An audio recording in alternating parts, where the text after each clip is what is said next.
যে মৌলিক বিষয়গুলো জানার চেষ্টা করি একটু। আমরা অ্যাড ফর অ্যাডিশন, অ্যাডিশন মানে যোগ। আমরা ইকুয়াল চিহ্ন দিয়ে এই সেল যোগ এই সেলটা করে দিলাম, দুইটা যোগ হয়ে আমার 140 রেজাল্ট দিল, তাই না? এই যোগটা কেটে দেই, এরপর আমি করতেছি। এখানে আমরা যোগ করব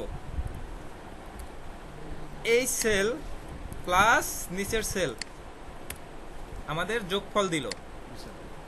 সাবস্ট্রাক্ট, এস ফর সাবস্ট্রাক্ট। এখানে সাবস্ট্রাক্ট বলতে বিয়োগ, বিয়োগ বলতে আমরা নিচেরটা থেকে উপরেরটা বিয়োগ করব না উপরেরটা থেকে নিচেরটা বিয়োগ করব? উপরেরটা থেকে নিচেরটা। উপরেরটা বিয়োগ নিচেরটা, আমাদের বিয়োগ ফলের রেজাল্ট দিল। আমরা ডিভাইডেড মানে ভাগ, ভাগ করার জন্য উপরেরটা এই প্লাস চিহ্নটা হচ্ছে ভাগের চিহ্ন, ভাগ নিচেরটা এটা দিব নাকি নিচেরটা দিব আগে? আর গুণের ক্ষেত্রে আমরা যে কোনোটা দেই, গুণ সঠিকভাবে হবে, তবে উপরেরটাই আমরা দেওয়ার চেষ্টা করবো সবসময়, তাই তো? এই হচ্ছে আমাদের যোগ বিয়োগ গুণ ভাগ। আমাদের কিবোর্ডের যে চিহ্নগুলো আছে সেই চিহ্ন দিয়ে আমরা এই যোগ বিয়োগ গুণ ভাগগুলো করতে পারি। তো আমরা যোগ বিয়োগ গুণ ভাগ এভাবে করতে পারবো। এর পাশাপাশি একটা বিষয় একটু জানার চেষ্টা করি, যেটা হলো আমরা এক্সেলে যে কাজ করব বিভিন্ন ধরনের ফাংশন নিয়ে কাজ করব, বিভিন্ন ধরনের ফর্মুলা নিয়ে কাজ করব। তো ফাংশন এবং ফর্মুলা কি এটা একটু জানতে হবে না?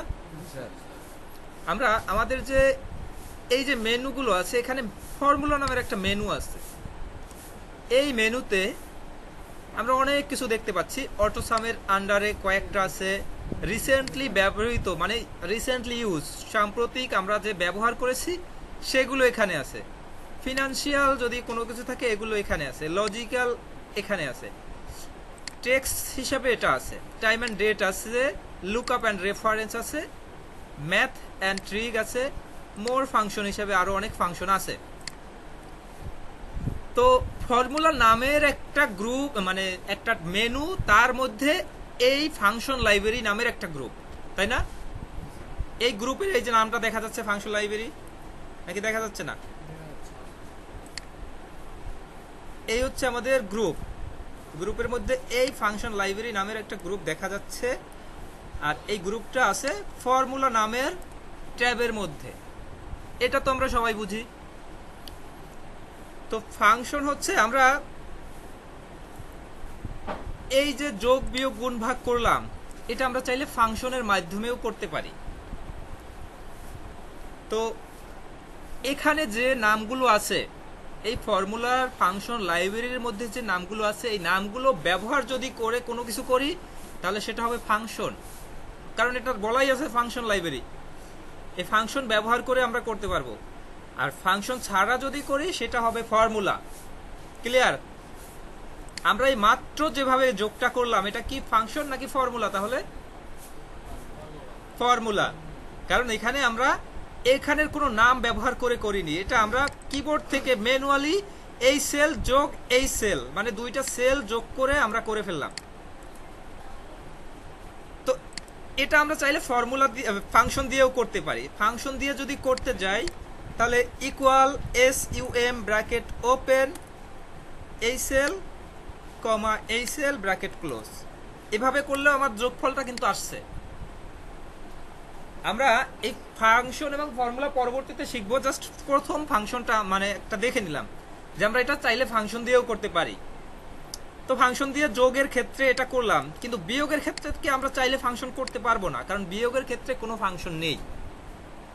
তো যেখানে ফাংশন নেই কিন্তু আমার বিয়োগ করতে হবে, তখন আমরা কি ফাংশন ব্যবহার করার সুযোগ আছে? তখন আমার ব্যবহার করতে হবে কি ফর্মুলা। ফর্মুলা হচ্ছে আমি আমার মতো করে ব্যবহার করব বা আমার মতো করে ব্যবহার করতে পারবো, যেটা যোগ গুণ বিয়োগ যেভাবে চাই সেভাবে করতে পারবো। এখানে যোগ করেছি, কিন্তু আমি কি ফাংশনের ভিতরে যোগ ব্যবহার করেছি? ফাংশনের ভিতরে তো যোগ ব্যবহার করিনি, তাই না? এইটার ভিতরে একটা কমা দিয়ে আরেকটা লিখেছি, তবুও এখানে যোগফল দেখাচ্ছে। এটার ক্ষেত্রে আমরা একটা থেকে বিয়োগ করে আরেকটা দেখাচ্ছি। আমরা যদি গুণের ক্ষেত্রে যাই, আরে ভাগের ক্ষেত্রেও কোনো ফাংশন নেই, গুণের ক্ষেত্রে যদি যাই তাহলে যেভাবে গুণ করেছি ওভাবে না করে প্রোডাক্ট নামের একটা ফাংশন ইউজ করে এই দুইটাকে ক্লিক করে ব্র্যাকেট ক্লোজ করলে আমার গুণফলটা দিচ্ছে। তো বলা যায় যোগ এবং গুণ করার জন্য আমরা ফাংশন ব্যবহার করতে পারি, ভাগ এবং বিয়োগের জন্য ফাংশন ব্যবহার করা যায় না, সেক্ষেত্রে আমরা ফর্মুলা ব্যবহার করি।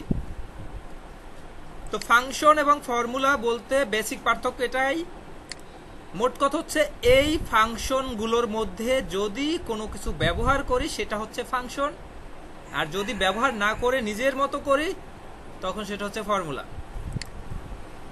তো ফর্মুলা যে করলাম, এখানে যোগ বিয়োগ গুণ ভাগ যাই করি ফর্মুলা দিয়ে প্রত্যেকটা করা যায়, ফাংশন দিয়েও করতে পারি কিছু কিছু।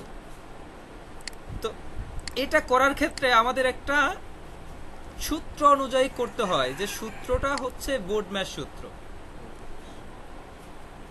তো আমরা এই বেসিক বিষয়টা বুঝতে পারছি কিনা, এরপর বোর্ড ম্যাশে যাব। প্রত্যেকে বুঝছি? না বুঝলে রেসপন্স করতে হবে, বুঝতে পারিনি আমি আবার বুঝাবো। আমি এই দুইটাকে যোগ করব, যে কারণে এখানে এসে অল্টার ইকুয়াল যদি ক্লিক করি সেক্ষেত্রে সামের ফর্মুলাটা অটোমেটিক চলে আসছে। আমি যদি এভাবে না করে এই অটো সামে ক্লিক করে সাম ক্লিক করে এন্টার ক্লিক করি সেক্ষেত্রে যোগফলটা চলে আসছে। তো এই যেটা আসছে এটাই হচ্ছে ফাংশন। এটার ক্ষেত্রেও যদি আমি অটো সাম করি তাহলে কি হবে? এখানেও আমি সাম ক্লিক করলাম, আমার কি সাম হলো? আমি তো এখানে চাচ্ছি বিয়োগ করতে। এই ক্ষেত্রে আমার ব্যবহার করতে হবে কি, কিবোর্ড থেকে সরাসরি এই সেল বিয়োগ সাইন যেটাকে বোঝায়, এই যে এই সাইনটা বিয়োগ দিয়ে পরের সেলটা ক্লিক করে এটা দিলাম। তো এক্ষেত্রে আমরা যোগ করলাম এই দুইটা সেল, হয়ে গেল 140। উপরে যদি এটাকে 70 করে দেই আমার হয়ে গেছে 130। মানে এই দুইটা সেলে যে ভ্যালু থাকবে সেই ভ্যালুগুলোর যোগ হয়ে নিচে দেখা দিচ্ছে। কিন্তু আমরা যদি এই যোগটাই অন্য কোথাও করতাম এভাবে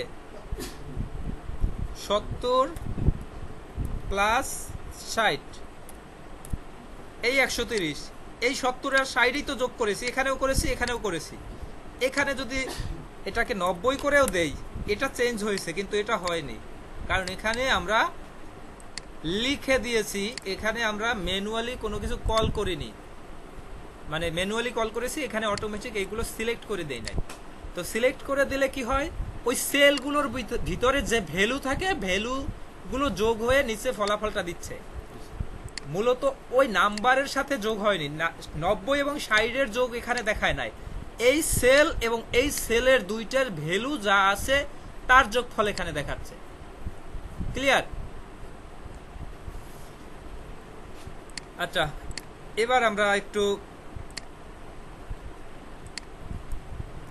এই যোগ বিয়োগ গুণ ভাগ যেটা করব সেটার বোর্ড ম্যাশ অনুযায়ী একটু যাই। বোর্ড ম্যাশ এর ফুল ফর্ম হচ্ছে B for bracket, O for over বা order, D for divided, M for multiply, A for addition, S for subtract. আমাদের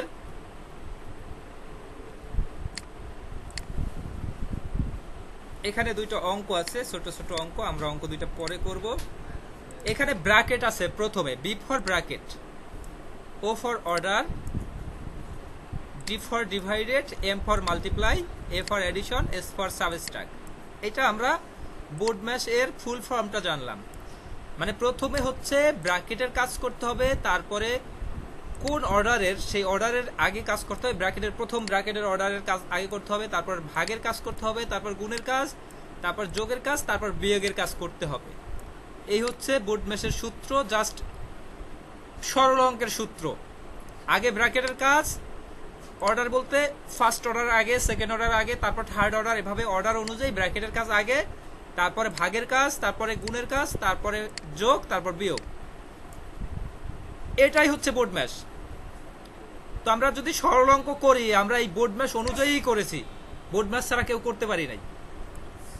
এখন যদি বলেন বোর্ড ম্যাশ ছাড়া করছি, এটা কি সম্ভব আদৌ?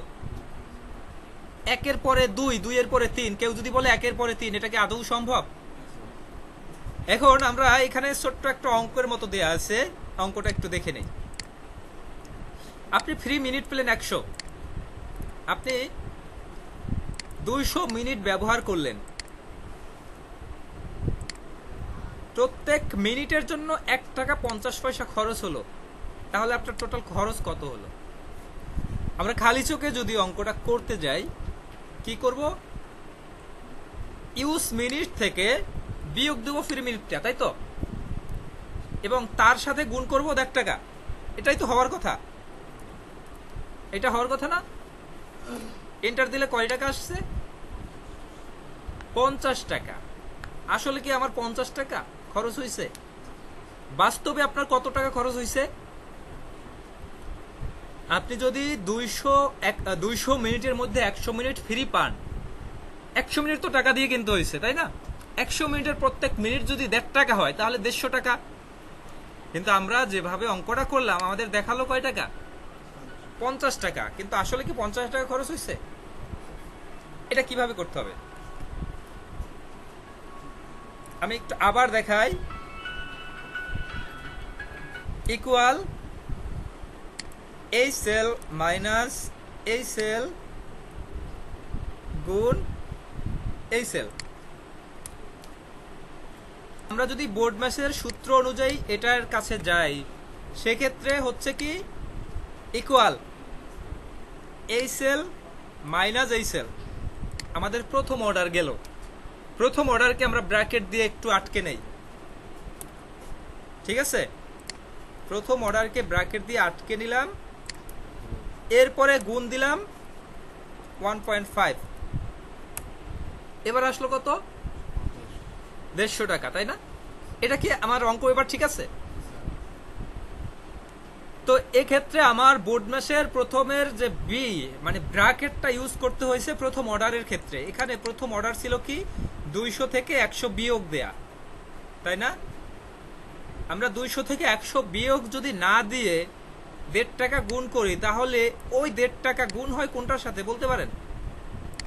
ওই 1.5 টাকা গুণ হয় 100-র সাথে। 100-র সাথে গুণ হয়ে আগে 1.5 টাকা গুণ হয়ে 150 টাকা হয়ে যায়। সেখান থেকে 50 টাকা 200 টাকা থেকে বাদ দিয়ে 50 টাকা আমার রেজাল্ট দেখায়। কিন্তু অরিজিনাল 50 টাকা দেখালে আমার কি অঙ্ক ভুল? অঙ্ক ভুল কি না, নাকি এটা সঠিক আছে না আগেরটা সঠিক ছিল? তো বোর্ড ম্যাথের ফর্মুলার প্রথম কারণ হচ্ছে ব্র্যাকেট ব্যবহার করতে হবে প্রত্যেকটা অর্ডারে। আমি যতগুলো অর্ডার ব্যবহার করি প্রত্যেক অর্ডারের জন্য ব্যবহার করব ব্র্যাকেট। আমার ব্র্যাকেট ব্যবহার না করলে বোর্ড ম্যাথের সূত্র অনুযায়ী হবে না। তো আমরা যে ফাংশন ব্যবহার করি, যে ফর্মুলা ব্যবহার করি, যাই করি বোর্ড ম্যাথের সূত্র অনুযায়ী করব। প্রত্যেকটা অর্ডারকে আমরা ব্র্যাকেট দিয়ে আটকে দেব। ক্লিয়ার? তো ব্র্যাকেটের ব্যাপার যেহেতু আসলো, একটা জিনিস একটু বোঝার চেষ্টা করি। আমরা যেমন first bracket, second bracket, third bracket ব্যবহার করতাম,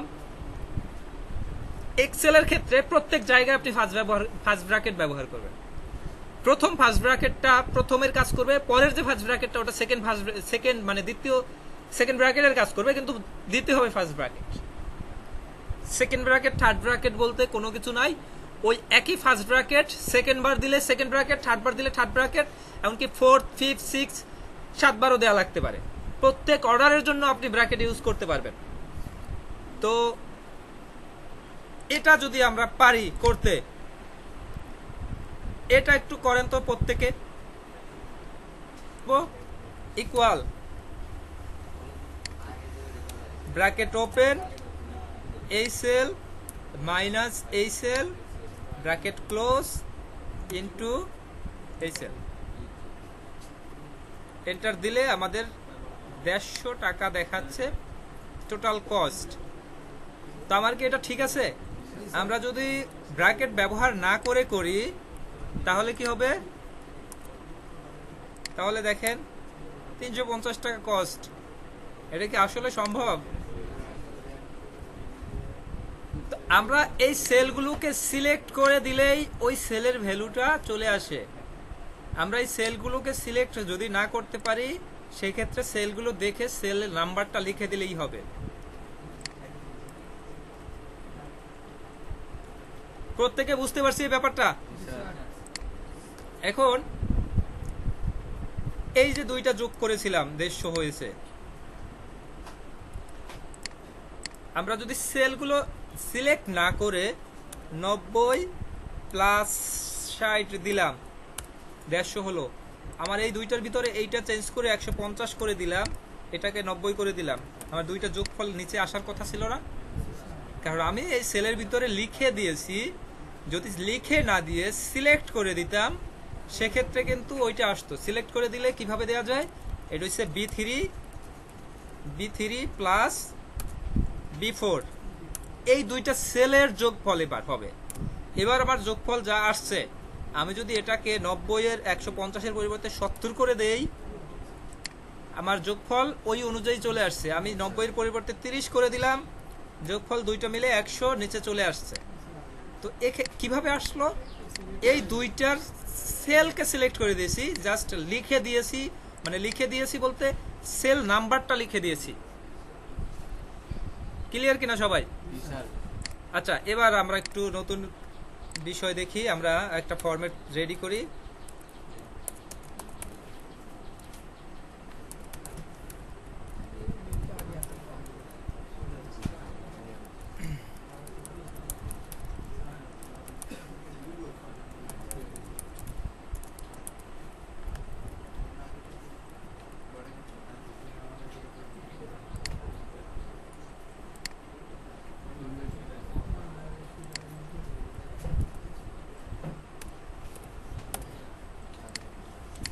আমি শর্টকাটে নিয়ে আসতেছি, ঠিক আছে?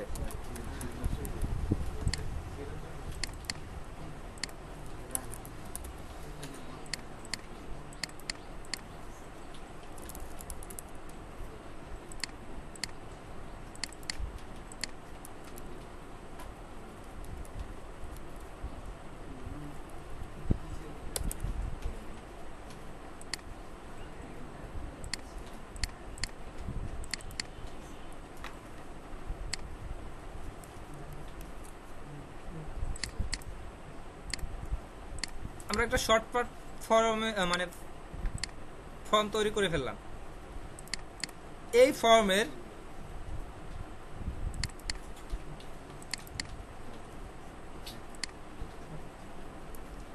প্রথম 10 জনের তালিকা আমি একটু আলাদা করব। এই 10 জনের তালিকা আলাদা করব, পাশাপাশি এই 10 জনের তালিকায় কোনো পরিবর্তন হলে সেই 10 জনও যেন পরিবর্তন হয়ে যায়। আমরা একটা জিনিস দেখি, এই 10 জনের জন্য আলাদা একটা কপি করে এই পাশে নিয়ে আসলাম সেই 10 জনকে।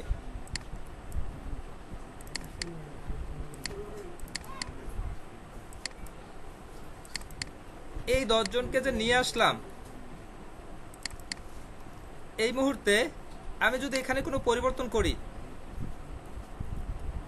এখানে কোনো পরিবর্তন করলাম, ঠিক আছে, এই 10 জনের ভিতরে পরিবর্তন করলাম, এখানে কোনো পরিবর্তন হলো? আমার মাঝে মাঝে এমন ভাবে লিঙ্ক করা থাকতে হবে যেন এখানে পরিবর্তন হলেও এখানে পরিবর্তন হয়ে যায়। এখানে কোনো ভ্যালু থাকলে এখানে দেখাবে, এখানে না থাকলে এখানে দেখাবে না। তো আমরা এত বড় ডকুমেন্ট দিয়ে না দেখে আমরা একটু সংক্ষেপে ছোট করে দেখি। আমরা ইকুয়াল চিহ্ন দিয়ে এই সেলটাকে কল করলাম, ইকুয়াল এই সেল, এই নামটা দেখাচ্ছে, তাই না? এই নামটা দেখাচ্ছে না? এই নামে যদি আমি কোনো ভ্যালু অ্যাড করি, আমার এখানে ভ্যালুই দেখাচ্ছে। এইখানে যদি অন্য কোনো নাম অ্যাড করি, যাই অ্যাড করব, আমার নাম অ্যাড করি, ওই নামটা ওখানে দেখাচ্ছে। কিভাবে দেখাচ্ছে? আমরা এই রেফারেন্সটাকে এখানে কল করে দিলাম, এজন্য দেখাচ্ছে। রেফারেন্স তো বুঝেন,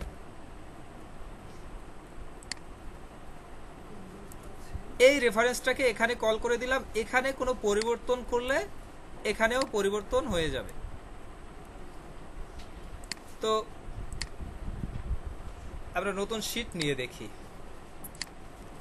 আমাদের প্রত্যেকটা সেলের একটা রেফারেন্স আছে না, প্রত্যেকটা সেলের একটা নাম্বার আছে, যে সেলে থাকবো সেই সেলের একটা নাম দেখা যাবে। তো আমরা যদি চিন্তা করি, এই সেলটার নাম হবে কি? এই সেলটার নাম হবে D7, এভাবেই তো নাম হচ্ছে। যদি এই সেলটা চিন্তা করি, এই সেল এবং এই রো, তখন এভাবে নাম হবে। যদি এই সেলটা চিন্তা করি, এভাবে নাম হবে। প্রত্যেকটা সেলের নাম এভাবে হবে, এটা তো বুঝি। ওই কলামের নামের মানে নাম এবং ওই রো এর নাম দুইটা মিলে আমাদের সেলটার নাম হয় এখানে। আমরা এটাই সিলেক্ট আছে বিধায় এখানে এই D7 দেখাচ্ছে। এটা কি আমরা বুঝতে পারছি সবাই? এখন এই D7 এ আমি কিছু লিখলাম, এনিথিং, যে কোনো কিছু লেখা লিখলাম, একটু মার্ক করে নেই, বড় করে নেই, একটা ভালো নামই লিখি, ঢাকা লেখি। এই D7 এ এটা লিখলাম, এই D7 কে আমরা এখানে কল করে দিলাম, D7 লিখেই কল করি। তার মানে এখানে বোঝাচ্ছে কি যে D7 এ যে ভ্যালুটা আছে এখানেও সেটা আসবে। এখানে এই সেলের নাম হচ্ছে I6, কিন্তু তার ভিতরে আমরা D7 লিখে দিলাম, আমরা D7 এ যা লিখবো সেটা এখানে চলে আসবে। D7 এ যদি বরিশাল লিখি, D7 এ ওইটাই বরিশাল হয়ে গেল। এখানে কোনো ভ্যালু লিখলে এখানে সেই ভ্যালুটা হয়ে গেল। এটুকু তো বুঝি প্রত্যেকেই। এটা হচ্ছে মৌলিক একটা বেসিক জিনিস। তো এখন আমরা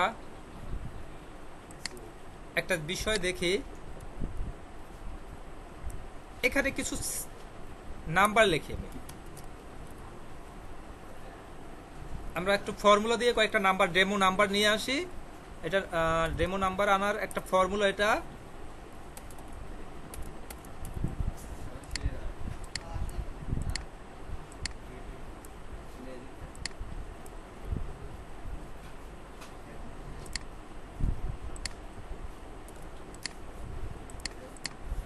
এই কিছু নাম্বার নিয়ে আসলাম, ম্যানুয়ালি কিছু নাম্বার আমি এখানে নিয়ে আসলাম।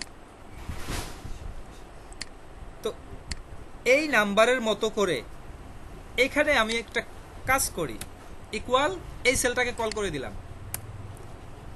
তার মানে এখানে কোনো পরিবর্তন আসলে এখানেও পরিবর্তন আসবে, তাই তো? এখানে 2 লিখলে এখানেও 2 হয়ে যাবে, এখানে 5 লিখলে এখানেও 5 হবে। আর নিচে যেগুলো আছে, নিচের সেল নাম্বারটাও দেখি, প্রথমে ছিল C4, তারপরে C5, C6, এভাবে করে আসছে। আমরা এখানে কল করেছি H4 এ, কল করেছি কি C4 কে। এবার এটাকে যদি টেনে নিচে নিয়ে আসি, ওই 5 তো সব জায়গায় আসলো না, নিচেরটা এভাবে চলে আসলো, তাই না? মানে এখানে আমরা কল করেছিলাম C4 লিখে, একদম ম্যানুয়ালি লিখে কল করেছিলাম। আবার একটু দেখি, এখানে আমরা কল করি C4 লিখে, C4 কল করলে এই সেলটাকে সিলেক্ট করে, দেখা যাচ্ছে C4 সিলেক্ট করার পরে এইখানে এটা চলে আসছে। এটা নিচে নিচে নিয়ে আসলাম, এটাকে কি আমি C4 কল করেছিলাম না, এইটাকে? তো C4 যদি নিচে নিচে আসে, এখানে C9 হয়ে গেল না? C4 লিখেছি, আস্তে আস্তে যখন নিচের দিকে নিয়ে আসছি, সে তার পাশেরটা এভাবে বাড়তে বাড়তে C9 পর্যন্ত চলে আসছে। আমি যদি তারপরেও কল করি, সে ওভাবে 0 দেখাচ্ছে, কারণ এই যে সবার শেষে C40 তে কোনো ভ্যালু নাই বিধায় এখানে 0 দেখাচ্ছে। C40 তে যদি কোনো ভ্যালু থাকতো, ওই ভ্যালুটা এখানে দেখাতো। তো এটার পাশাপাশি এখানে C4 লিখেছি, যখন ডানের দিকে টান দিলাম, ডান পাশে C4 এর পরিবর্তে D4 হয়ে গেছে, তার পরিবর্তে এটা E4 হয়ে গেছে। তো সবগুলোকে যখন নিচে টান দিলাম, এক্স্যাক্টলি এটার মতো করে এটা একটা তৈরি হয়ে গেল, তাই না? এটার ভিতরে কোনো পার্থক্য আছে কি? দুইটাকে যদি সেন্টার অ্যালাইন করি তাহলে কোনো পার্থক্য আছে? এখন এখানে যদি কোনো পরিবর্তন করি, ওই পরিবর্তনটা ওখানে হবে। এখানে কোনো পরিবর্তন করলে ওই পরিবর্তনটা এখানে হচ্ছে। আমরা এখানে কি করেছি, শুধুমাত্র একটা জায়গায় কল করেছি C4 লিখে। আবার একটু দেখি, জাস্ট C4 কল করলে হবে, আর এটা সিলেক্ট করে দিলেও হবে। এটাকে সামনে নিয়ে গেলাম, এটাকে নিচে নিয়ে আসলাম, এটার মতো করেই অ্যাকুরেট এভাবে একটা ফাইল হয়ে গেল, কিন্তু কোথাও লিখতে হলো না। ওর পরেরটা নিয়ে গেল, এর পরেরটা অটোমেটিক তার পরেরটা নিয়ে গেল। এখানে C4 লিখেছিলাম, এটাকে হয়ে গেল D4, এটা হয়ে গেল E4। মানে আমরা যখন ডানে টানি তখন কলাম ডানে ডানে চলে যায়, যখন নিচে টানি তখন নিচে নিচে রোগুলো চলে যায়। তো আমরা এই মৌলিক বিষয়টা বুঝতে পারছি। আচ্ছা, তাহলে একটু যে পাশে পাশে যেটা যেটা চলে আসছে, এই পাশে এটা চলে আসছে, এটা ধরে যদি এদিকে নেই, এই পাশেরটা এটা চলে আসছে, মানে এইটা আর এবং এইটা, এই যে কাছাকাছি যেটা পায় সেটা এখানে সিলেক্ট করে দেয়। এই যে সিস্টেমে আসে এটাকে বলা হয় রিলেটিভ রেফারেন্স, মানে কাছাকাছি যেটাকে, যে রেফারেন্সটাকে পায় সেই রেফারেন্সটাকে এখানে নিয়ে আসে। তো রেফারেন্স তো বুঝি আমরা, এইখানে যে কল করলাম কোন রেফারেন্সটাকে কল করলাম, এই রেফারেন্সটাকে, তাই না? এই হচ্ছে রেফারেন্স, এই কল করলাম, এদিকে কল করলাম, এই যে কাছাকাছি পেলো এটা হচ্ছে রিলেটিভ রেফারেন্স। তো এখন আমরা আরেকটা, এই ফর্মুলায় না গিয়ে আমরা কয়েকজনের নাম নিয়ে একটু চেষ্টা করি। এবার কোনো কিছু নাই, মানে এখানে জিরো দেখাচ্ছে কেন? কোনো ভ্যালু নাই, এজন্য এখানে জিরো। যদি ভ্যালু থাকতো তাহলে ওইভাবে ভ্যালু দেখাতো। তো আমরা কয়েকটা নাম লিখি।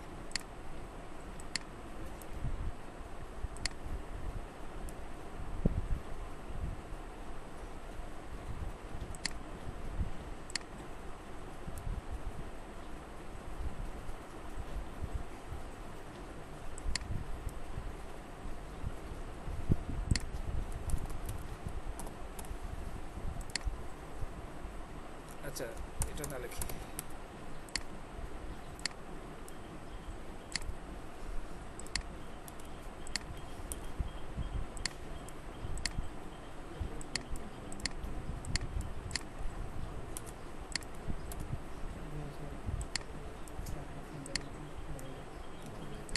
এখানে কয়েকটা নাম আছে, তাই তো?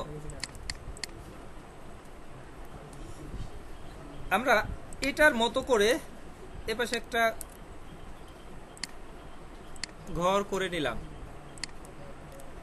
একটা জিনিস একটু খেয়াল করি, এখানে কল করলাম ঢাকা।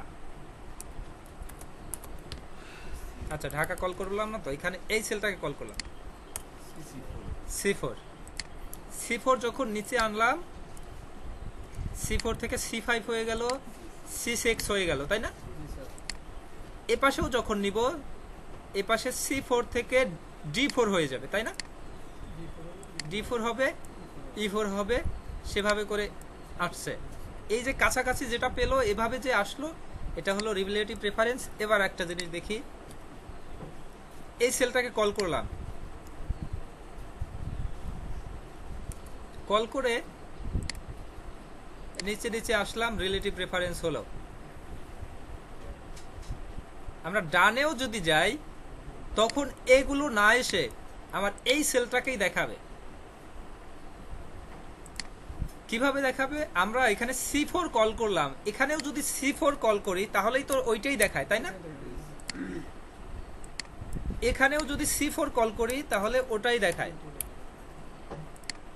তো আমি চাচ্ছি এই প্রত্যেকটা জায়গায় C4 থাকবে। আমরা একটা জায়গায় কল করব, সামনে টানলেও C4 থাকবে।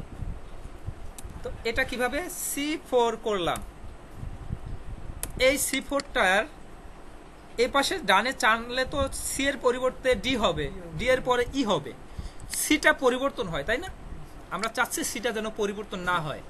তার মানে কি Cটাকে লক করতে হবে, এটুকু তো বুঝি। C যদি পরিবর্তন না চাই তাহলে লক করতে হবে, লক করলে তো পরিবর্তন হবে না। যদি লক করতে চাই তাহলে কিবোর্ডের যেটা হলো ডলার সাইন, মানে 4 এ যে ডলার সাইনটা আছে, শিফট চেপে ধরে ডলার সাইনটাকে ক্লিক করলে সিটা লক হয়ে যায়। এটা বেসিক বিষয়, সিটা লক হয়ে গেছে। এই মুহূর্তে সি লক হয়ে গেছে। আমরা এবার সি ডানে টানবো। আমার এখানেও C4 দেখাচ্ছে, পরেও টানলাম সেখানেও C4 দেখাচ্ছে। আমরা নিচে নিলাম, নিচে কিন্তু ওই নিচের তথ্য দুইটাই চলে আসছে। মানে ডানে যতই টানি C4 থাকতেছে, C4 আর চেঞ্জ হচ্ছে না। তো আমরা এটা কিভাবে করলাম? জাস্ট সিটাকে লক করে দিলাম, শুধু সিটাকে লক করার কারণে এটা করতে পারলাম, তাই না? সি লক করলাম, সব জায়গায় ওই একই জিনিস নিচের দিকে নিজের মতো করে আছে। তো এবার একটু জিনিস দেখি, এবার লক করব 4 কে, 4 কে লক করব। 4 লক করলাম, নিচে নিলেও ওই একই জিনিস, যখন ডানে নিব তখন ওভাবে করে বাকিটা চলে আসছে, তাই না? তো এক্ষেত্রে C4 লক, মানে সি এর 4 লক করেছিলাম, এটার ক্ষেত্রে ডি এর 4 লক করেছি, তার মানে প্রত্যেকটা জায়গায় 4 লক। 4 বলতে কোনটাকে বোঝায়? জাস্ট 4 বলতে এটার মধ্যে 4 বলতে তো এটাই বুঝাবে, তাই না? এটাই তো 4। এই 4টাই যদি লক হয় তাহলে এই 4 এর মধ্যে যা থাকে সেটাই এখানে আসবে। 4 এর পরে এই 5, 6, 7 এগুলো আর আসবে না নিচে। বুঝতে পারছি এটা? হ্যাঁ, আজকের এইটুকু যদি বুঝতে পারেন, এক্সেলের টোটালটা বুঝতে পারবেন। হ্যাঁ, বোঝাচ্ছে। আবার না, এটা আবারের পরে আবার দেখাবো, সমস্যা নাই, ঠিক আছে? আমরা ইকুয়াল এটাকে কল করলাম, আমরা যেদিকে মন চাই সেদিকে নিলাম, সেই অনুযায়ী চেঞ্জ হলো, সেই অনুযায়ী রেফারেন্স মানে পাশাপাশি যেটাকে পেলো সেই অনুযায়ী রেজাল্ট দিল, তাই না? পাশাপাশি যেটাকে পেলো সেই অনুযায়ী তো রেজাল্ট দিছে এটা। তো এবার একটা জিনিস একটু করে, এই C4 এই লিখলাম, C4 এর সিটাকে লক করে দিলাম। সি যদি লক করে দেই, সি আর পরিবর্তন হবে না, আমরা এদিকে যতই নেই সি আর পরিবর্তন হবে না, সি সিই থাকবে। এই কলাম কোনো পরিবর্তন হচ্ছে না, কলামের রেফারেন্স একই থাকতেছে, সিই থাকতেছে, সি এর পরে ডি ই এগুলো হচ্ছে না। যদি নিচে যাই, নিচে ঠিকই 4, 5, 6, 7 এভাবে হচ্ছে। এটাও যদি নিচে যাই, নিচে ঠিকই হচ্ছে, এটাও নিচে ঠিকই হচ্ছে, কিন্তু কলামের ক্ষেত্রে হচ্ছে না, তাই না? আবার যদি C4 লিখলাম, 4টাকে লক করে লিখবো, এই জন্য এটা দিলাম সরাসরি C4 এর। হ্যাঁ, দেখতেছি, আস্তে আস্তে যাই। এবার আমার 4, 5, 6 পরে যতই যা থাকুক সেগুলো দেখাচ্ছে না, ওই 4 কলামে মানে 4 রোয়ে যেটা দেখাচ্ছে ওটাই। ওই অনুযায়ী যদি এদিকে যাই তাহলে ওই 4 রোয়ে যেটা ওইটাই, 4 রোয়ে যেটা ওইটাই, 4 কোথাও পরিবর্তন হয়নি। প্রত্যেকটা সেলের রেফারেন্স হিসাবে ওই 4 দেখাচ্ছে, কিন্তু অন্য কিছু চেঞ্জ হয়েছে। আমরা যেখানেই সিলেক্ট করি আমাদের রেফারেন্সটা কিন্তু এখানে দেখাচ্ছে, এখানে কি লেখা আছে, কি ভ্যালু আছে, ফর্মুলা বারে দেখাচ্ছে। তো আমরা যদি কলাম রেফারেন্স বুঝতে পারছি, এরপরে যদি রো রেফারেন্স বুঝতে চাই, এটাকে ক্লিক করে রোটাকে লক করে দিয়ে যে রেফারেন্সটা আমরা নিলাম এটা হচ্ছে রো রেফারেন্স।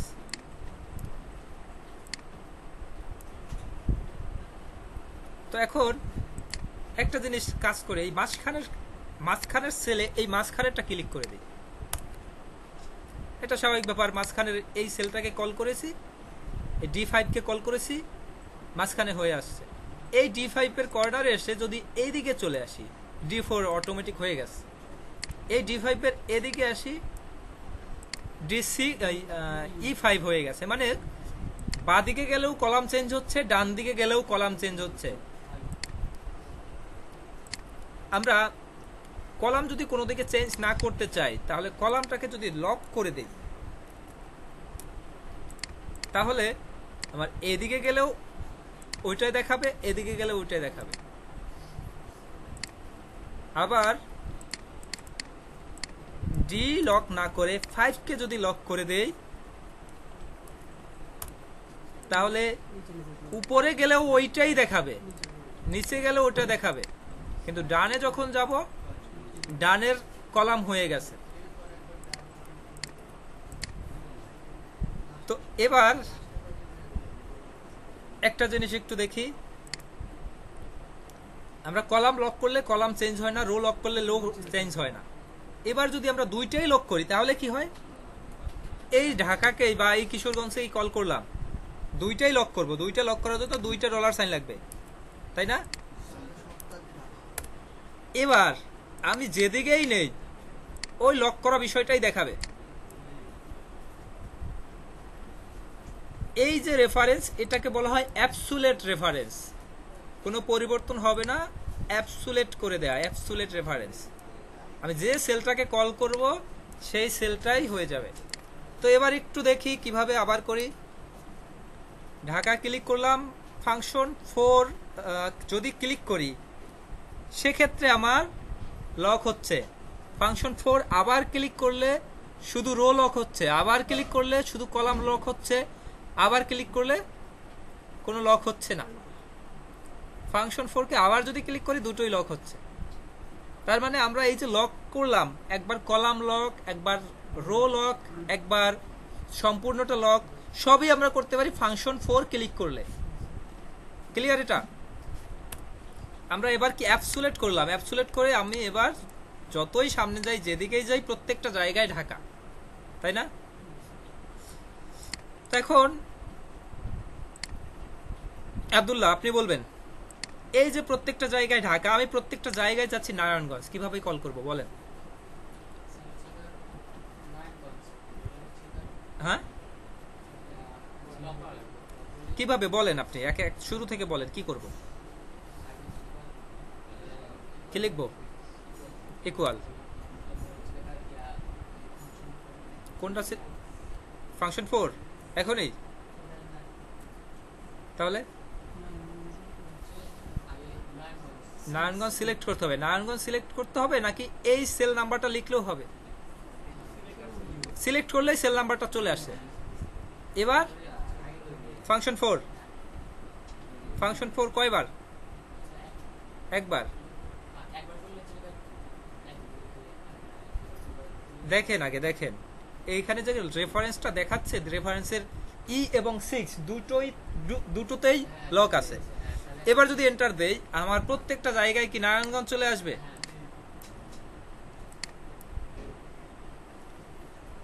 আচ্ছা, আপনি বুঝলেন। এবার সোহান আপনি বলবেন, আমি এই যে উপরের তিনটা উপরে চাচ্ছি, পাশাপাশি উপরের তিনটা বাকি দুটাই চাচ্ছি, কি করতে হবে?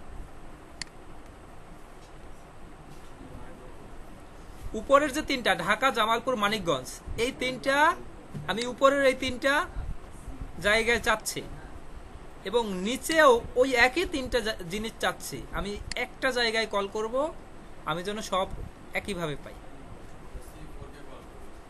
C4, তারপর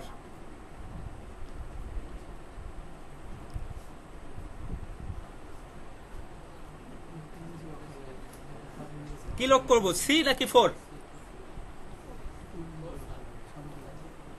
বলেন, একটু চিন্তা করেন কোনটা লক করলে আমার ঢাকা ঢাকাই থাকবে, ঢাকা থেকে গাজীপুর হবে না, কিন্তু জামালপুর ঠিকই হবে। আমার জামালপুর লাগবে, গাজীপুর যেন না হয়, এটা আমি চাই না। আমার জামালপুর, মানিকগঞ্জ চাই, ঢাকা চাই। 4 লক করব কেন বলেন তো একটু?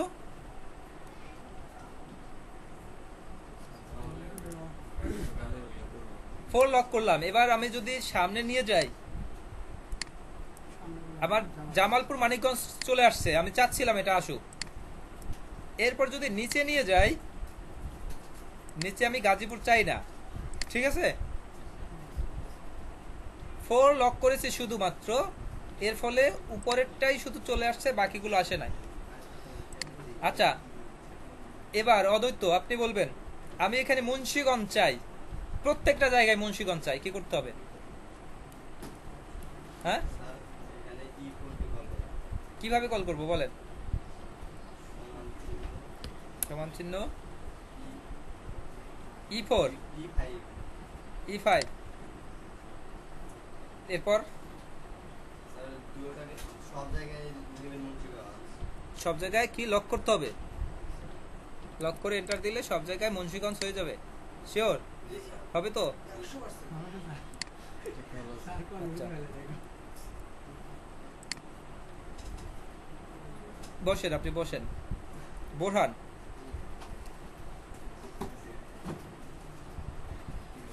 আমি প্রত্যেকটা জায়গায় এই ঢাকা, গাজীপুর, গোপালগঞ্জ এই তিনটেই যাচ্ছি প্রত্যেকটা জায়গায়। ইকুয়াল দিয়ে ঢাকা, হ্যাঁ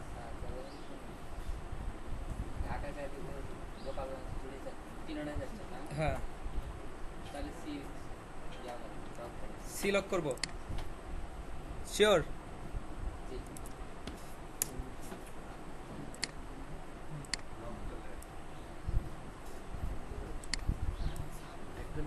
হয়েছে? এইখানে এই যে মানে যেটা করা আছে, একটা জাস্ট সাধারণ একটা লেখা, এইটার সাথে এটা গুণ করে এখানে নিব, এটার সাথে এটা গুণ করে এটা নিব।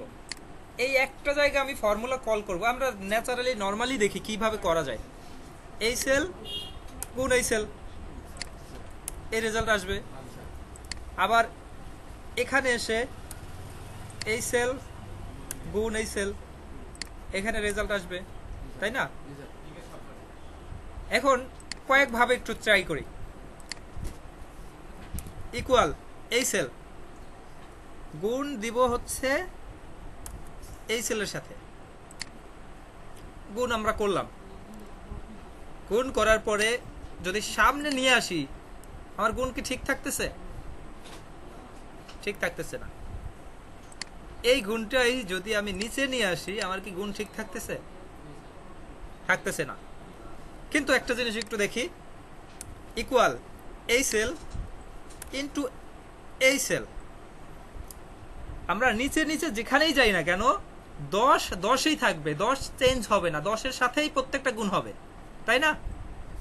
10-এর সাথেই যদি গুণ হয় তাহলে 10টাকে আমরা লক করে দিতে হবে, তাই না? 10 যদি লক করি, 10 আছে কত D5-এ, এই D5টাকে লক করে দেই, তাই না? D5 লক করলে হবে না? D কে লক করবো নাকি 5 কে লক করবো, না পুরোটা লক করবো? যদি পুরোটাও লক করি তাতেও রেজাল্টটা ঠিকভাবে দিচ্ছে, এই মুহূর্তে দিচ্ছে। এই যেমন 10-এর সাথে এই 10 গুণ করে এখানে 100, এক্ষেত্রে অ্যান্সার, এখানে রেজাল্ট ঠিক আছে না? এখানে তো রেজাল্ট ঠিক আছে, কিন্তু এটাকে যদি সামনে নিয়ে যাই তখন কি ঠিক আছে? 10 লক করা আছে, কারণ এই 10-এর সাথে তখন 20 গুণ হবে, মানে 20-এর সাথে 2 গুণ হয়ে 200 হবে, 30-এর সাথে 20 গুণ হয়ে 600 হবে, মানে 6000 হবে। তো এই ক্ষেত্রে আমাদের এই লক সিস্টেমটা হবে না। এরপর যদি আবার এদিকটা ট্রাই করি, এই সেল ইনটু এই, এবার যদি 2 লক করি, 2 আমি লক করলাম, ভালো কথা, লক করলাম। এদিকে আমার সঠিক রেজাল্ট দিচ্ছে, সঠিক রেজাল্ট দিচ্ছে, কিন্তু নিচে যদি নেই, নিচে তো সঠিক দিচ্ছে না। নিচে কি সঠিক আছে? নিচে সঠিক নাই কেন? 2 লক করা, কিন্তু 10 তো লক করা না। 2 লক করা, 10 লক করা না। এবার একটু ট্রাই করি, 2 এবং 10 দুটোকেই লক করব। এটাকেও সম্পূর্ণ লক করে দেই, এটাও সম্পূর্ণ লক করে দেই। এবার কি হলো? সব ওই একই রেজাল্ট সব জায়গায়। আমাদের এখানে লক সিস্টেমটা করতে হবে একটু মিক্সড লক। একটু ব্যাপারটা বুঝাই আবার।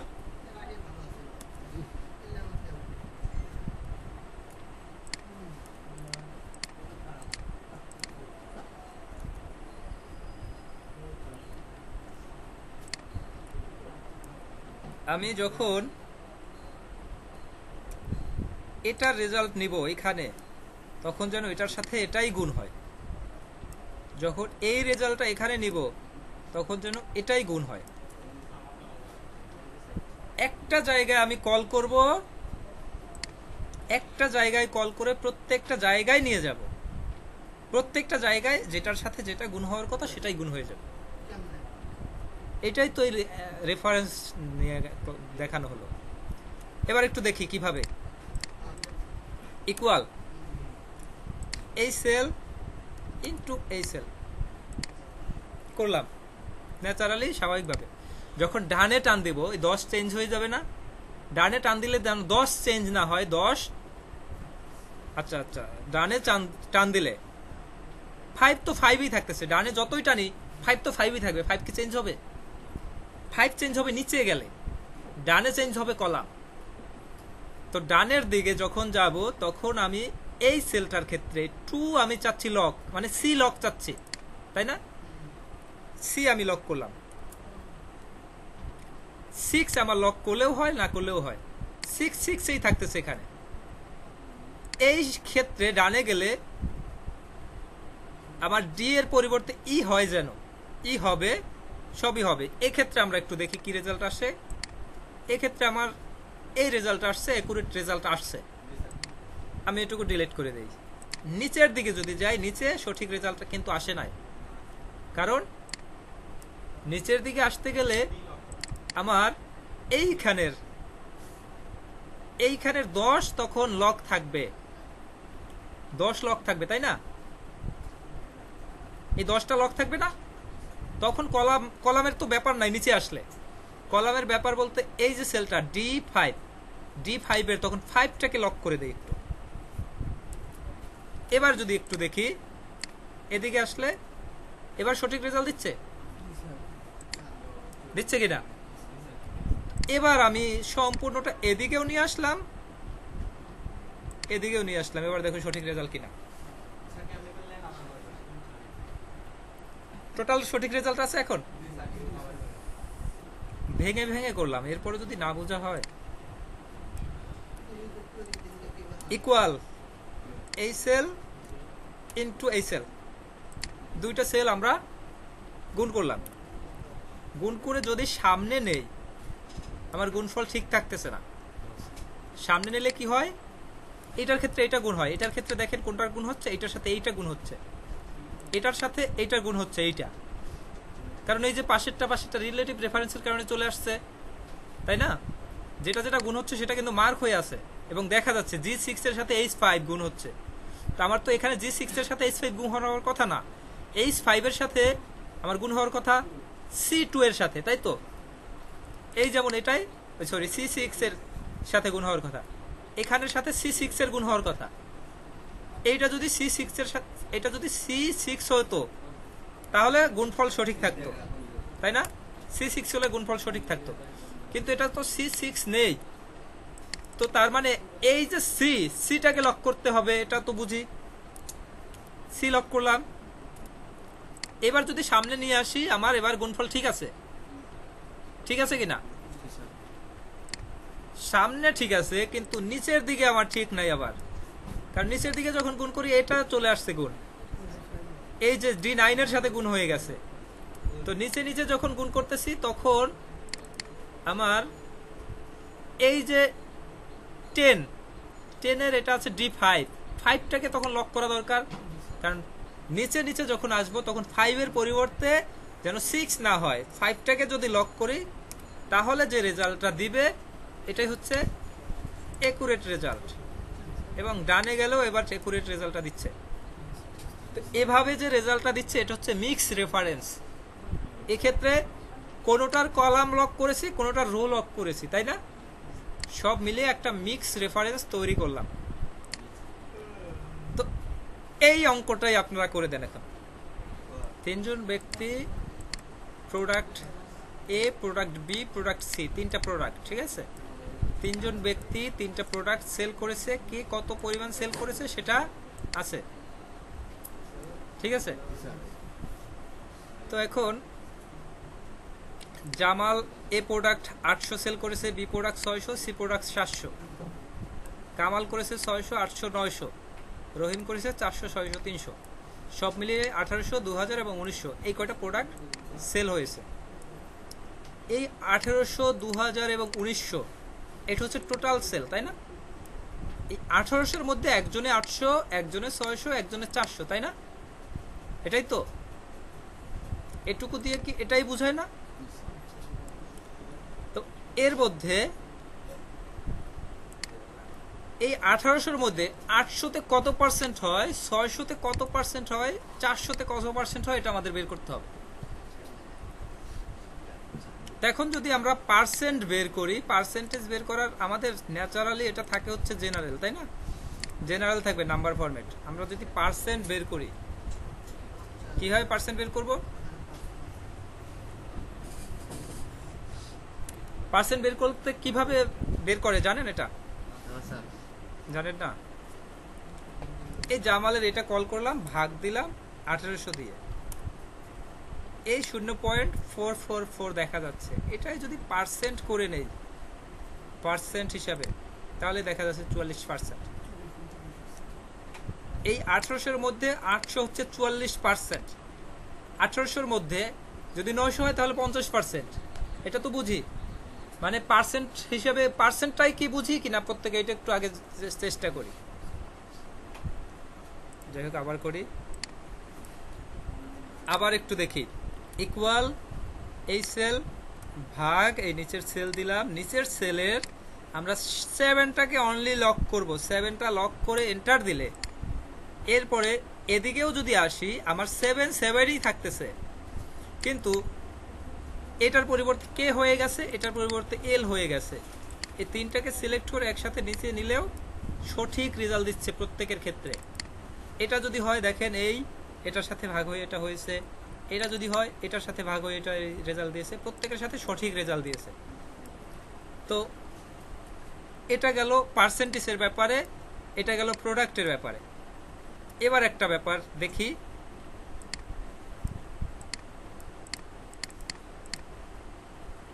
এবার ব্যাপারটা হচ্ছে, দাঁড়ান একটু,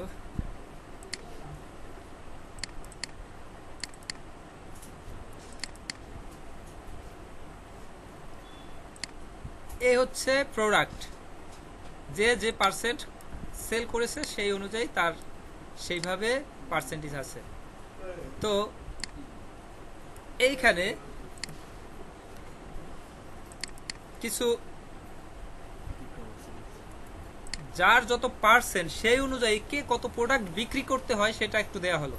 এইখানে 5000 প্রোডাক্ট দেয়া হয়েছে এই প্রোডাক্টে, বি প্রোডাক্টে হচ্ছে 10,000 প্রোডাক্ট, সি প্রোডাক্ট হচ্ছে 8,000 প্রোডাক্ট। এদিকে জামালের 44% হয়েছে। 44% অনুযায়ী 5000 প্রোডাক্টের কতটা প্রোডাক্ট তার বিক্রি করতে হয়েছে, কামালের 33% অনুযায়ী কতটা হয়েছে, এটা আমাদের একটু বের করতে হবে এবার। তো এটা বের করার জন্য 5000 প্রোডাক্ট ফিক্সড করে দেওয়া হয়েছে, এবার 10,000 প্রোডাক্ট ফিক্সড করে দেওয়া হয়েছে। এক্ষেত্রে আমরা কিভাবে করতে পারি দেখি একটু। ইকুয়াল এই সেল ইন্টু এই সেলটা দিয়ে দিলাম 40%। 2222টা প্রোডাক্ট সে সেল করেছে, তাই না? এটা যদি নিচে নেই, নিচে কি রেজাল্ট ঠিক আছে? কেন ঠিক নাই? কারণ 5000 ঠিকই ছিল, 5000 পরেরটায় 5000 চেঞ্জ হয়ে গেছে, তাই না? এদিকে যখন নিয়ে আসি, এদিকে যখন নিয়ে আসতেছি তখন তখন সঠিক আছে, তখন সঠিক আছে, কিন্তু নিচে এবার ঠিক নাই, তাই না? এবার নিচে ঠিক রাখতে গেলে আমাদের কি করতে হবে? কোনটাকে লক করতে হবে? এই যে যে 14, এই যে 14 এর 14 লক করতে হবে না। এবার 14টাকে লক করে দিলাম, এন্টার দিলাম। এবার যদি দেখেন সম্পূর্ণটা প্রত্যেকের ক্ষেত্রে সঠিক রেজাল্ট চলে আসছে। এখন কোনটা লক করতে হবে কোনটা লক করতে হবে না, এটা হচ্ছে মূল বিষয়। একটা জায়গায় আমরা ফর্মুলা কল করেছি, প্রত্যেকটা জায়গায় চলে আসছে। আমরা কি প্রত্যেকটা জায়গায় আলাদাভাবে কল করব? সচরাচর সবাই আলাদা জায়গায় কল করে যারা এক্সেল না জানে। আমরা এক্সেল জানার পরেও কি এইভাবে সচরাচর কল করব? আবার যদি কল করি, এই 5000 ইন্টু মানে গুণ যদি দেয় 44%, তাহলে সে 2222টা প্রোডাক্ট সেল করেছে, এটা বের হয়ে গেছে। এরপরে নিচেরটার ক্ষেত্রে যদি আবার করি 5000 গুণ 33%, তাহলে এটা বের হয়ে গেছে। আবার যদি করি 5000 গুণ 22.22%, 111111, টোটাল এই কয়টা প্রোডাক্ট হয়েছে, সব মিলিয়ে 5000 প্রোডাক্ট। এইটা হয়েছে 3 জায়গায় 3 বার করলাম। 3 বার আমরা না করে একটা জায়গায় করব। একটা জায়গায় 5000 গুণ এটা দিয়ে দিলাম। তো 5000 ঠিকই আমরা প্রত্যেকটার সাথে 5000ই গুণ করব, নিচে নিলেও যেন 5000 ঠিক থাকে। 5000 ঠিক থাকার জন্য 5000কে আমরা একটু লক করে দিই। 5000কে লক করে দিলাম। লক করে দিলে নিচে আচ্ছা আচ্ছা হ্যাঁ আচ্ছা ভুল লক করছে। হ্যাঁ হ্যাঁ 5000কে লক করবো, কিন্তু 5000 লক না করে এইটাকে করে দিয়েছি লক। এইটাকে লক করব। তো লক করার ফলে কি হলো, আমার এখানে রেজাল্ট ওই অনুযায়ী সঠিক হলো। এটা যদি সামনে নেই তাহলে কিন্তু রেজাল্ট সঠিক নাই। কারণ কি, কারণ প্রত্যেকটা জায়গায় 5000 প্রোডাক্টকেই কল করেছে, এই 10000 8000 এদেরকে কল করেনি। তো এক্ষেত্রে আমার এই 5000 যে লক করলাম, এখানে যে কে লক করা যাবে না, শুধু কলামকে লক করলেই হয়ে যাবে, মানে রোকে লক করলেই হয়ে যাবে, কলাম লক করা যাবে না। কোথায় কলাম লক করব, কোথায় রো লক করব, কোথায় দুইটাই লক করব, কোথায় কোনোটা লক করব না, এইটা হচ্ছে, এই চারটা হচ্ছে মূল বিষয়। তো এবার এখানে একটু আসি।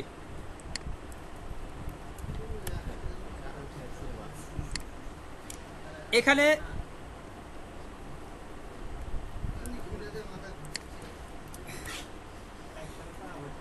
ইনভয়েস নাম্বার আছে, একটা কোম্পানির পেমেন্টের ক্ষেত্রে ইনভয়েস নাম্বার আছে, পেমেন্ট কত টাকা করতে হবে, ব্যালেন্স কত টাকা আছে, মানে এটার কি আছে। আচ্ছা পেমেন্ট,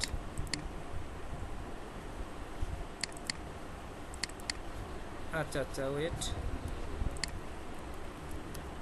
এটা হচ্ছে ইনভয়েস ভ্যালু। ঠিক আছে, সে পেমেন্ট করছে এত টাকা, তো 2161 টাকা আপনি কারো কাছে চালানের মাধ্যমে পাবেন। সে 1391 টাকা দিল, তার মানে এটা কিভাবে বের করতে হবে, বাকি টাকা ব্যালেন্সটা বের করতে কিভাবে, বাকি টাকা কিভাবে বের করব, এই সেল মাইনাস এই সেল, আমার এটা হচ্ছে ব্যালেন্স। সবার জন্য যেহেতু ওই একই ব্যালেন্স, অনেকে কিন্তু সম্পূর্ণ টাকা দিয়ে দিয়েছে, তার কোনো ব্যালেন্স নাই। যে সম্পূর্ণ দিয়েছে তার ব্যালেন্স 0 দেখাচ্ছে, যে দিচ্ছে না তার একটা ব্যালেন্স এখানে দেখাচ্ছে। তো আমরা সচরাচর দেখেছি কি, এই সব শেষে নিচে প্লাস সাইন আসলে নিচে টেনে দিলেই সবার জন্য রেজাল্ট হয়ে আসবে, তাই না? সবার জন্য রেজাল্ট হয়ে আসছে, নিচে টেনে দিলাম, হয়ে গেল। এবার একটু দেখি, ইকুয়াল এই সেল মাইনাস এই সেল, এখানে নিচে টেনে না নিয়ে ডাবল ক্লিক করব, নিচে চলে গেছে। তো এবার আরেকটা জিনিস দেখি, ডাবল ক্লিক করব, মাঝখানে একটা সেল একটু ফাঁকা করে দিই, একটু ফাঁকা করে দিলাম। এবার যদি ডাবল ক্লিক করি তাহলে এই পর্যন্ত আসছে, পরে আর আসলো না, কারণ এই কাজটা করে মূলত রিলেটিভ প্রেফারেন্সের কারণে। রিলেটিভ প্রেফারেন্সের কাজ কি, পাশাপাশি যে সেলটাকে পায় সেটাকে সিলেক্ট করে নেয়। তো এখানে পাশাপাশি এই কয়টা পেলো, এই জন্য এখন এখানে আসলো, এরপরে কোনো সেলে ভ্যালু পেলো না, এজন্য নিচে আর রেজাল্ট দিল না। কিন্তু যদি আমার এটা ডিলেট থাকতো আর এরকম থাকতো, কোনো গ্যাপ থাকতো না, ডাবল ক্লিক করলেই আমার সব এসে যেত। কিন্তু যদি মনে করেন যে আপনার ডাবল ক্লিক করলে আসতেছে না, বা আপনার ডাবল ক্লিক করার প্রয়োজন নাই, আপনি মনে করেন আমার এই যে ফাঁকাটাও থাকবে, আমি রেজাল্টও চাচ্ছি, সেক্ষেত্রে কি ডাবল ক্লিক কাজ হবে? সেক্ষেত্রে নিয়ে যাব, টেনে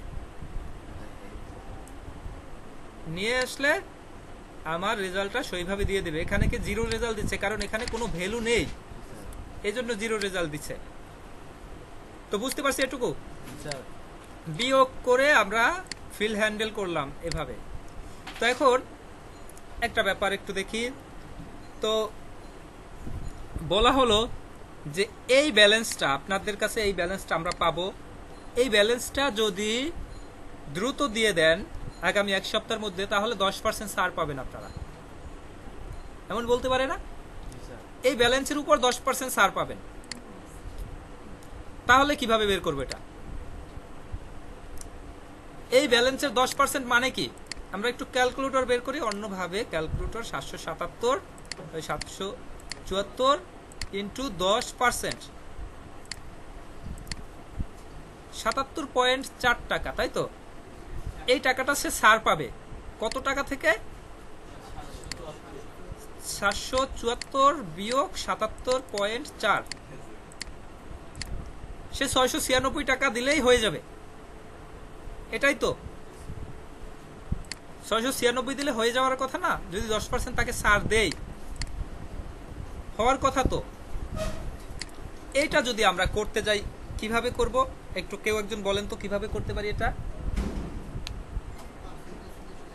হ্যাঁ,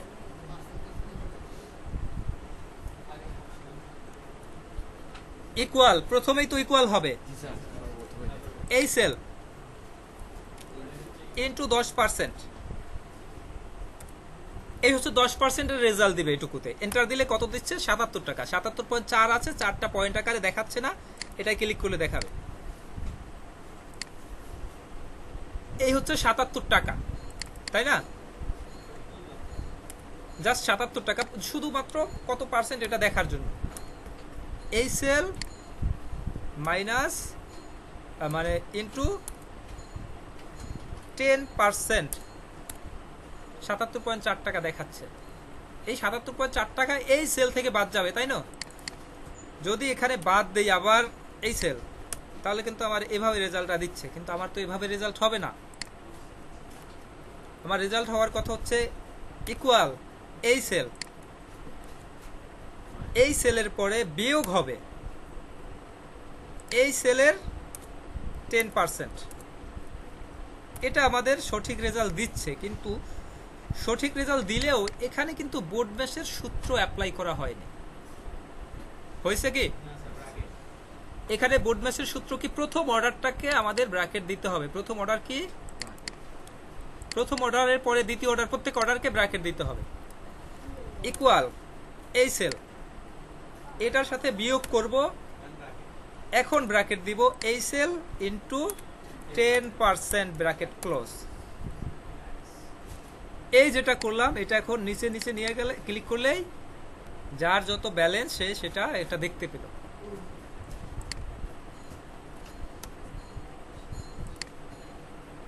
তো বুঝতে পারছেন বোর্ড ম্যাশের সূত্র কেন প্রয়োজন হবে?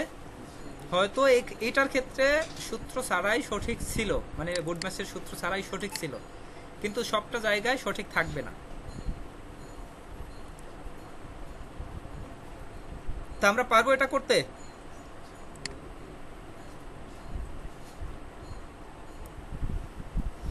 এটা আর দেখাবো না, এটা দেখালে আপনাদের মাথার উপর দিয়ে যাবে।